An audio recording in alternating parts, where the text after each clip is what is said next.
भगवान श्री कृष्ण ने बताई कलयुग के 5 सत्य। बात उस समय की है जब पांचों पांडवों को वनवास हो गया था। वनवास जाने से पहले पांडवों ने भगवान श्री कृष्ण से पूछा कि श्री कृष्ण, अभी द्वापर युग का अंत काल चल रहा है, आप हमें बताएं कि आने वाले कलयुग की गतिविधि क्या और कैसी होगी।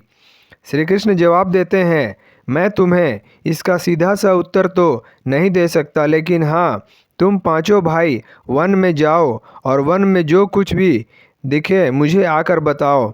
मैं तुम्हें उसका कलयुग में प्रभाव बताऊंगा। इसके बाद पांचों भाई वन की ओर निकल पड़े। उन्होंने वन में जो देखा वह देखकर आश्चर्यचकित रह गए। आखिर उन्होंने वन में क्या देखा और श्री कृष्ण ने क्या जवाब दिया, ये जानने के लिए पूरी कथा सुने। श्री कृष्ण के कहे अनुसार पांचों भाई अलग अलग दिशाओं में वन की ओर निकले। युधिष्ठिर भ्रमण पर थे। उन्होंने एक जगह पर देखा कि एक हाथी के 2 सूंड थे। ये देखकर युधिष्ठिर के आश्चर्य का ठिकाना न रहा। अर्जुन दूसरी दिशा में भ्रमण पर थे। कुछ दूर जंगल में जाने पर उन्होंने जो देखा उसे देखकर वह भी आश्चर्यचकित रह गए। अर्जुन ने वहां पर देखा कि कोई पक्षी है जिसके पंखों के ऊपर वेदों की रचनाएं लिखी हुई हैं और वह पक्षी एक मुर्दे का मांस खा रहा है। ये दृश्य देख अर्जुन कुछ समझ नहीं पाए। दोनों भाइयों की तरह भीम भी भ्रमण पर थे। उन्होंने जो देखा उससे वह भी आश्चर्यचकित रह गए। उन्होंने देखा कि एक गाय ने एक बछड़े को जन्म दिया, लेकिन जन्म के बाद वह गाय अपने बछड़े को इतना चाट रही है कि उसका बछड़ा लहूलुहान हो गया। सहदेव भी भ्रमण पर थे। उन्होंने चौथा आश्चर्य देखा। उन्होंने देखा कि 6 कुएं हैं जिनमें पानी भरा है और बीच का एक कुआं खाली है। बीच का कुआं काफ़ी गहरा होते हुए भी उसमें पानी नहीं है। आश्चर्य हुआ कि ऐसे कैसे हो सकता है। नकुल भी भ्रमण पर थे और उन्होंने एक आश्चर्यजनक घटना देखी कि एक पहाड़ के ऊपर से एक बड़ी सी चट्टान लुढ़कते हुए नीचे आ रही है। वे कितने ही वृक्षों से टकरा कर उनको नीचे गिराते हुए आगे बढ़ती जाती है। विशालकाय वृक्ष भी उसे रोक न सके। इसके अलावा ये चट्टान कितनी ही अन्य चट्टानों के साथ फिर भी वह उसे रोक नहीं सकी। अंत में एक अत्यंत छोटे पौधे का स्पर्श होते ही स्थिर हो गई। इसके बाद पांचों भाई एकत्रित हुए और शाम को सभी ने भगवान श्री कृष्ण को अपने अपने अनुभव सुनाए। सबसे पहले युधिष्ठिर ने कहा, मैंने तो पहली बार 2 सूंड वाला हाथी देखा। यह मेरे लिए तो बहुत ही आश्चर्यजनक था। भगवान श्री कृष्ण कहते हैं, धर्मराज, अब तुम कलिकाल की सुनो। कलयुग में ऐसे लोगों का राज्य होगा जो दोनों ओर से शोषण करेंगे, बोलेंगे कुछ और करेंगे कुछ और मन में कुछ और होगा और कर्म कुछ और। ऐसे ही लोगों का कलयुग में राज होगा। तुम कलयुग आने से पहले तक राज्य कर लो। युधिष्ठिर के बाद अर्जुन ने कहा, मैंने जो देखा वह तो कहीं ज़्यादा आश्चर्यजनक था। मैंने देखा कि एक पक्षी के पंखों पर वेदों की रचनाएं लिखी है, परंतु वह पक्षी मुर्दे का मांस खा रहा है। श्री कृष्ण कहते हैं, कलयुग में ऐसे लोग रहेंगे जो बड़े ज्ञानी कहलाएंगे, विज्ञान की चर्चा तो करेंगे, लेकिन उनके आचरण राक्षसी प्रवृत्ति के होंगे।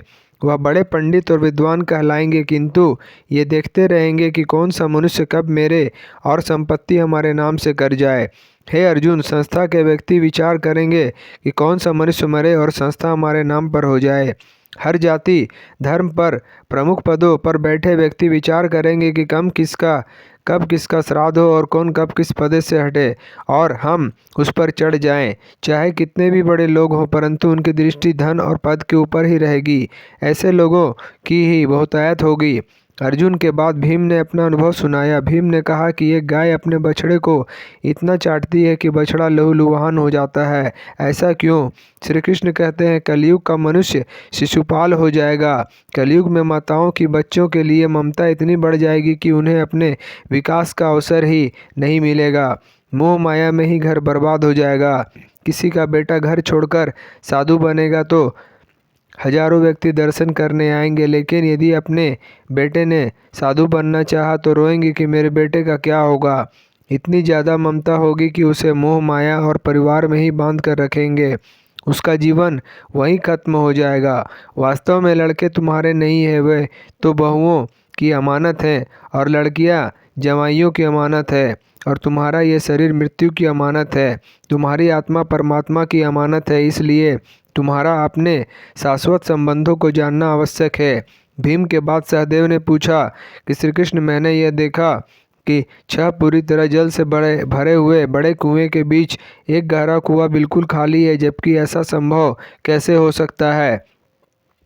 भगवान श्री कृष्ण ने कहा जवाब में, कलयुग में लोग लड़की के विवाह के उत्सव में, मकान बनवाने में तथा छोटे बड़े उत्सवों में तो लाखों रुपया खर्च कर देंगे, परंतु पड़ोस में ही यदि कोई भूखा प्यासा मर रहा हो तो यह नहीं देखेंगे कि उसका पेट भरा है या नहीं। उनका अपना ही सगा भूख से मर जाएगा और वे उसे देखते रहेंगे। और दूसरी ओर वही लोग मौज मदिरा, मांस भक्षण, सुंदरता और जश्न में पैसे उड़ाएंगे, किंतु किसी के 2 आंसू पोंछने में उनकी रुचि नहीं होगी। कहने का तात्पर्य यह है कि कलयुग में अन्न के भंडार होंगे लेकिन लोग भूख से मरेंगे। सामने बंगले में ऐशो आराम चल रहे होंगे लेकिन पास की झोपड़ी में आदमी भूख से मर जाएगा। एक ही जगह पर असमानता अपने चरम पर होगी। सहदेव के बाद नकुल ने श्री कृष्ण को बताया कि मैंने भी एक आश्चर्य देखा कि एक बड़ी सी चट्टान पहाड़ पर से लुढ़की। वृक्षों के तने और चट्टानें भी उसे रोक नहीं पाए, किंतु एक छोटे से पौधे के स्पर्श से भी वो बड़ी चट्टान रुक गई। समझ नहीं पाया कैसे। श्री कृष्ण ने कहा कि कलयुग में मानव का मन नीचे गिरेगा, उसका जीवन पतित होगा। यह पतित जीवन धन की शिलाओं से नहीं रुकेगा और न ही सत्ता के विशाल वृक्षों से रुकेगा, किंतु हरि नाम के एक छोटे से पौधे से, हरि कीर्तन से मनुष्य जीवन रूपी चट्टान का पतन होना रुक जाएगा। इसलिए भक्तों, हरि भजन कलयुग में मोक्ष पाने का एकमात्र उपाय है। दोस्तों, आपको हमारा वीडियो पसंद आया हो तो लाइक करें, शेयर करें, सब्सक्राइब करें और बेल आइकन जरूर दबाएं। धन्यवाद।